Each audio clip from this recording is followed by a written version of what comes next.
Selamat datang di channel saya One Star. Kali ini Mimin akan membahas sebuah alur cerita komik yang berjudul Return of Flower Mountain.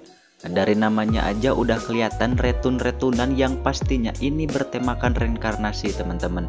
Nah, sebelum lanjut ke videonya, alangkah baiknya kalian klik tombol subscribe terlebih dahulu di bawah dan jadilah salah satu orang yang membantu Mimin mencapai 200 sub di akhir bulan ini. Terima kasih, lalu intro.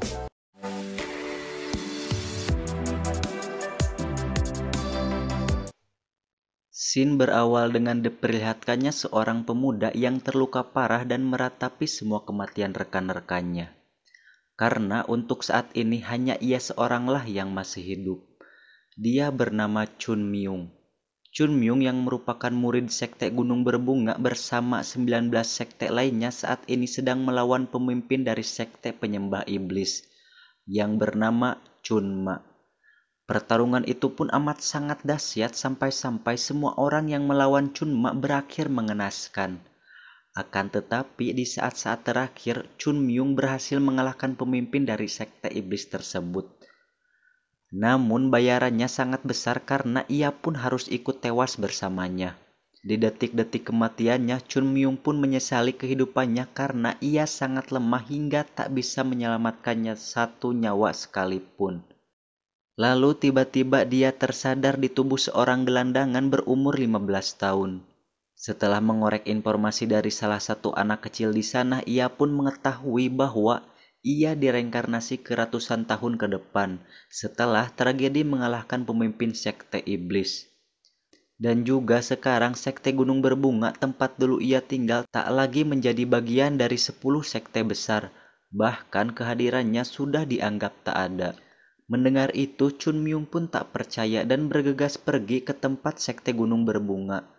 Namun di tengah perjalanan ia sangat kewalahan karena tubuhnya tak mempunyai pondasi bela diri satupun. Lantas ia pun berlatih terlebih dahulu teknik dasar sekte Gunung Berbunga yang bernama Equilibrium. Sesudah itu Chun Myung pun melanjutkan perjalanannya. Singkat cerita, ia pun sudah sampai di depan sekte. Chun Myung pun terkejut karena keadaan sekte sudah sangat memprihatinkan. Mulai dari beberapa bangunan yang hilang, artefak, buku seni bela diri, dan kekayaan lainnya. Intinya sekarang sekte sedang krisis dalam segala aspek teman-teman. Dan penyebab awal krisis itu terjadi karena penyerangan dari sisa pengikut pemimpin sekte iblis. Jadi penyebabnya adalah Chun Myung sendiri. Karena mereka tahu bahwa ia yang berasal dari sekte Gunung Berbunga yang mengalahkan Chunma sang pemimpin sekte iblis. Mereka pun lantas membalas dendam ke sekte dan berdampak hingga sekarang teman-teman. Scene pun berpindah ke dimana Chun Myung yang bertemu ketua sekte. Ia pun mendaftarkan dirinya sebagai murid di sana dan juga ia sudah memiliki berbagai rencana agar diterima. Mulai dari pura-pura menjadi cucu pahlawan dan juga berbagai rencana absurd lainnya. Akan tetapi ternyata ketua sekte menerimanya dengan sangat mudah karena si ketua merasa si Chun Myung ini sangat gigih untuk bergabung dengan sekte hingga mendaki gunung sendirian teman-teman.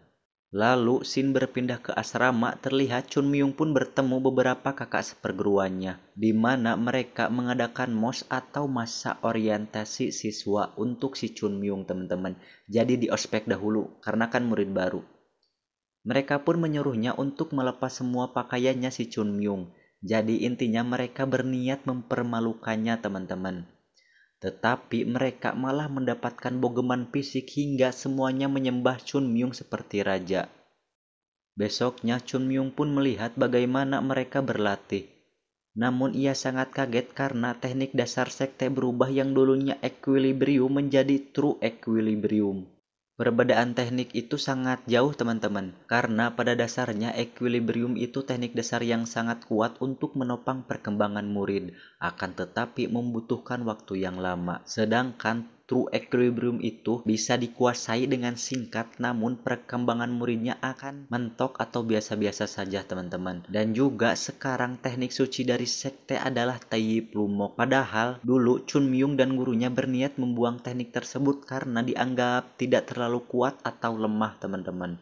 Ia pun sangat tak mengerti dengan kemana hilangnya teknik pedang Plum Blossom yang merupakan teknik suci dari sekte Gunung Berbunga.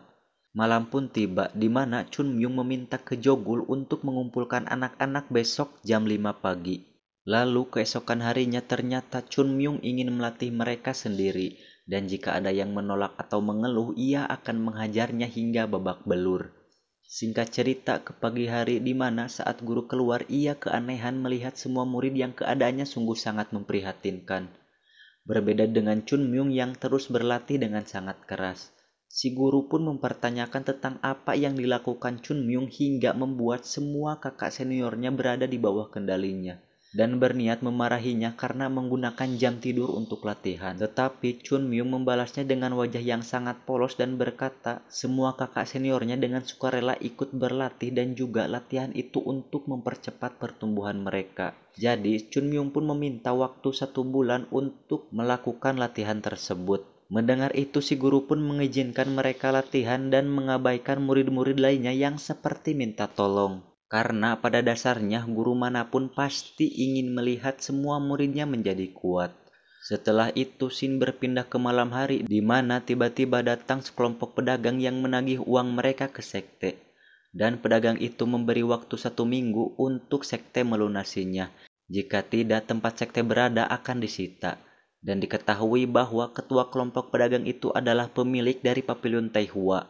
Padahal seingat Chun Myung, Papiliun Taihua adalah milik sekte sendiri. Lantas Chun Myung pun menyamar untuk mencari tahu apa yang terjadi. Setelah menghajar satu pedagang, ia pun mempertanyakan tentang kapan Papiliun Taihua dibeli dari sekte. Akan tetapi pedagang itu tak mengerti karena setahu dia itu adalah warisan turun-temurun. Jadi bisa dikatakan Papiliun Taihua telah diambil secara diam-diam, teman-teman, pada saat sekte Gunung Berbunga sedang diserang oleh sisa pasukan dari sekte penyembelih iblis. Lalu Chun Myung pun kembali ke sekte dan memikirkan bagaimana ia mencari buku kepemilikan Papiliun Taihua. Setelah beberapa saat berpikir, ia pun ingat bahwa di bukit belakang kediaman pemimpin sekte ada sebuah ruang rahasia tempat penyimpanan ketua sekte sebelumnya. Chun Myung pun bergegas ke sana dengan senang. Setelah ia menggali, akhirnya ia pun menemukan ruang rahasia tersebut. Akan tetapi ruangan itu dikunci dengan bahan logam abadi yang dikabarkan lebih kuat daripada emas sekalipun. Sesudah melihat dengan seksama, ia pun mendapatkan petunjuk bahwa setiap goresan yang berada di pintu adalah berbagai jurus dari sekte Gunung Berbunga. Namun untuk sekarang tubuhnya tak bisa melakukannya sekaligus. Hingga akhirnya ia pun terpaksa memakai energi kehidupannya sendiri dan pintu pun terbuka. Di dalam sana akhirnya ia pun menemukan buku kepemilikan Papiliun Taihua dan juga banyak emas lalu berbagai senjata yang berharga. Kemudian Chun Myung pun memberitahukan penemuan itu tetapi dengan cerita yang berbeda. Ia berbicara bahwa tak sengaja menemukannya dalam hutan tergeletak begitu saja. Percaya atau tidaknya, pemimpin sekte malah pingsan duluan setelah melihat ada buku teknik pedang Blossom. Jadi teman-teman, untuk berbagai teknik dari peti itu adalah tulisan Chun Myung sendiri. Sesudah itu buku kepemilikan Papiliun Taihua pun diperiksa dan dinyatakan asli. Lalu Shin berpindah ke ketua sekte yang menemui para pedagang dan memberitahukannya tentang bukti kepemilikan Papiliun Taihua. Ketua pedagang pun berbicara bahwa itu palsu. Akan tetapi dengan adanya pemimpin agensi keuangan dan ekonomi, pedagang itu pun tak bisa mengelak. Pemimpin sekte pun menyita semua aset Papiliun Taihua dan juga kekayaan yang dihasilkan dari Papiliun tersebut.